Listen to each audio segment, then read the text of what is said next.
Parmi les auteurs qu'on avait commencé à évoquer qui permettent de mieux comprendre la notion de société de la connaissance, donc il y a ce fameux Vannevar Bush qu'on avait commencé à évoquer. Quelqu'un peut rappeler un peu qui c'était, dans quel contexte donc s'inscrit sa réflexion? On va voir ensuite quelques autres aspects.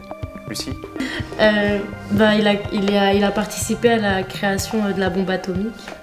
J'ai choisi l'aspect GGSP en seconde parce que j'aimais beaucoup l'histoire et la géographie. Donc cette spécialité n'a fait que confirmer mon choix.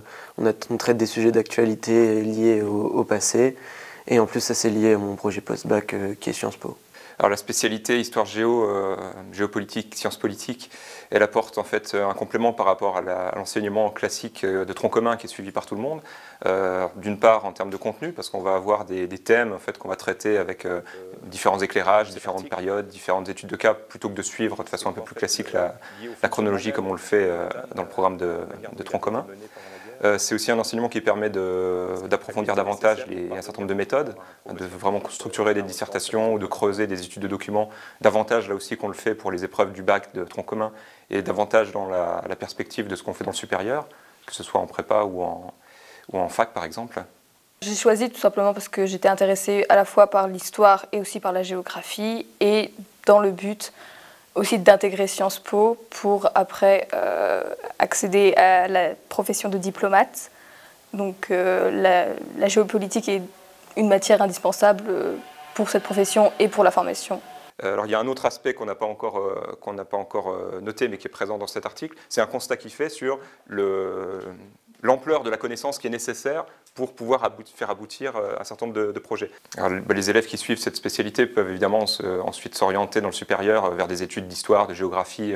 Là, on imagine que c'est assez naturel. Grâce à la spécialité-là, j'ai réussi à me créer un projet professionnel. J'aimerais bien rentrer à Sciences Po et je suis intéressée par le journalisme, mais je ne me ferme pas de porte justement à d'autres professions. Elle permet en fait de voir les choses un peu autrement. C'est-à-dire, par exemple, on va traiter des thèmes de façon très transversale. On va prendre un thème, on va le creuser, on va voir un petit peu les concepts qui sont derrière, on va les éclairer à la fois par l'actualité, par l'étude de certains auteurs, ce qu'on fait finalement très peu en tronc commun. Là, au contraire, on va étudier des gens comme Tocqueville, Clausewitz. On va essayer de creuser davantage un certain nombre de thèmes. Finalement, je ne regrette pas du tout mon choix. Même si au final ça n'a pas vraiment de rapport avec mon projet professionnel parce que je vais me diriger dans le paramédical. Mais ça m'apporte quand même une ouverture sur le monde. Je me suis intéressée à d'autres cultures et même à d'autres langues. Et j'ai peut-être pour projet aussi de partir à l'étranger. Et donc vraiment au-delà du projet Manhattan, ce qui émerge de la pensée de Vannevar Bush, c'est l'idée qu'il faut trouver un système de partage de la connaissance, de mise en relation le plus efficace possible, le plus fluide possible, de mise à jour des connaissances. Et à votre avis, si on se projette jusqu'à aujourd'hui, quelle est une des formes possibles de cette mise en relation, de ce partage de connaissances et de cette circulation des idées?